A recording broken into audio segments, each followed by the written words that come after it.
Ayan po, may papaya sila guys. Ang sarap talaga tumira dito sa probinsya guys. Ano, may mga tanim. Ito may tubo. Ayan. Tapos ang dami nilang tanglad guys. So, ayan. Tanglad at syempre meron na din silang malunggay. Ayan. May mga manok din naman dito guys na paghala-hala. Pwede na din.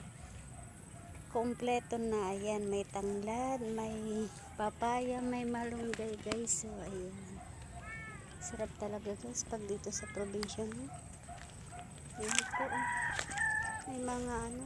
Ayun saging. Tapos diyan yung ano. Kamoting kahoy. Ayan. Ayan, may mga alaga din po sila guys. Oregano.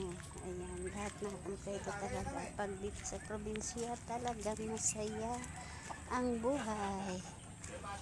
Ayun lang guys, maraming salamat. Thank you for watching. Bye.